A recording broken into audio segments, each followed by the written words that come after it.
you got to play the game. And sometimes even from you, when you just said to me, you said, sometimes it's not right to turn a blind eye on things. Mm-hmm. And it's like, sometimes you have to. If you want to get yourself to a position, like it seems to me that you're making a distinction between discipline and strategy, like, and like impulsive moral responding. Like let's say that you are in a situation where you have a boss who's intolerable, and maybe what you'd like to do, the resentment is built up over 5 years, and you'd like to go in there and yell at him and tell him everything you think. And you think, well, that's the truth. It's like, well, it's not a very sophisticated truth, because you're doing a shallow and impulsive analysis of the situation. Like, it would have been the case that you've already compromised yourself in 500 ways. And I'll get back to the playing the game issue, because you do have to discipline yourself too. And you have to discipline yourself to some degree by allowing yourself to do arbitrary things that are part of the system, right? That's a necessary part of discipline. And discriminating that from compliance with unethical activity is very difficult. So that's a hard situation. But let's say you're going to counsel someone who has an intolerable boss, and they come in and they're right at the end of their tether, because maybe that's why they come for counseling. They say, I really want to tell that son of a bitch what I think of him. And you think, well, wait a second here. Okay, first of all, you've already eradicated from the list of reasonable possibilities that decision by failing to say small things that you could have said all the way along. And it's not like you can just all of a sudden blurt all of that out now, and that wipes the slate clean and that constitutes truth. It's too unsophisticated. So let's think, okay, so what is it that you want? Well, I don't want this job anymore. It's like, okay, now let's actually have a strategy about this then. You don't want this job anymore. Can you get another job? Well, I don't think so.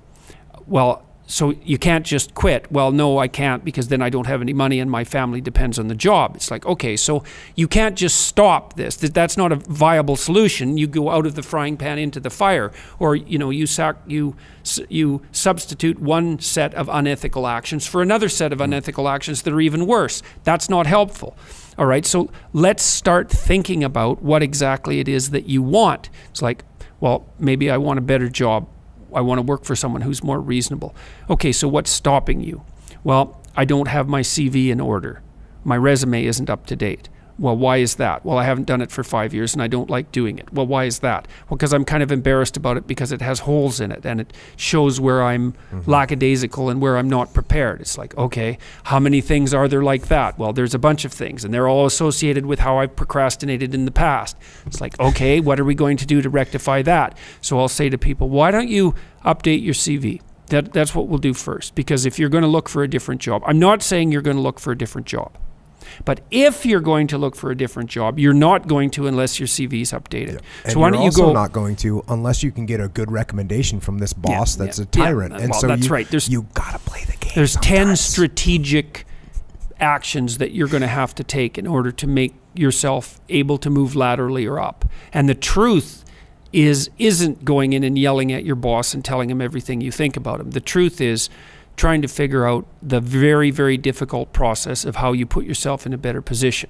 And that like, one of the things that's quite fun about this lecture tour is the letters that I receive, or the stories that people tell me about switching jobs, because they do realize that and I often talk to people about consulting their resentment. Resentment's a really useful emotion, like it's really dangerous.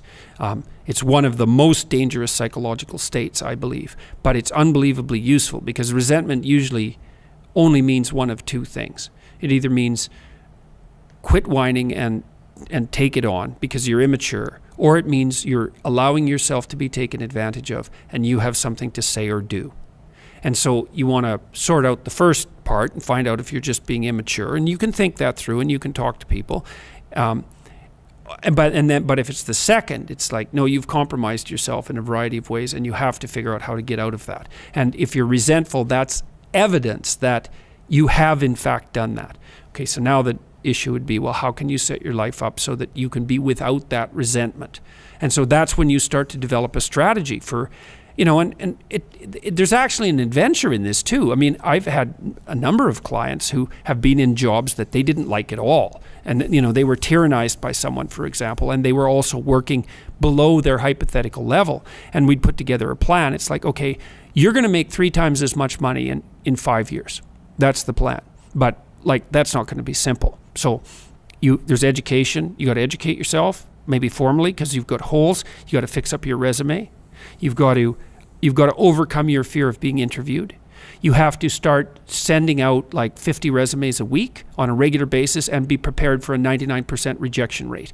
You're going to look for a different job. It's probably going to take 6 months to a year, and almost all of that is going to be rejection. And you've got to steel yourself for that and prepare. And maybe this is going to be a 3-year process. It's no trivial thing, but it's almost inevitably, I can't remember a single example where the consequence of that very careful, detailed, strategic thinking wasn't a massively substantive improvement in socioeconomic positioning and a great movement towards an improving trajectory. And there's advantages even along the way, because even before that happens, the fact that you're taking genuine steps to put yourself in a better situation immediately starts to reduce your resentment, even if it isn't having positive consequences to begin with. But you have to be realistic about it. It's like, look, it's going to be hard to update your CV because you're embarrassed about it, and you should be. Right? It's no wonder you're embarrassed about it. And then, well, of course you don't want to go be interviewed because you're not very good at it. And there's holes in your story, and you can be made nervous easily, and you're not a very good advocate for yourself. So there's a lot of improvement that needs to be done there. And then you have to withstand the punishment of being constantly rejected when you apply for jobs, because the baseline rejection rate, for the typical job applicant is 99%. It's like the rejection rate for everything.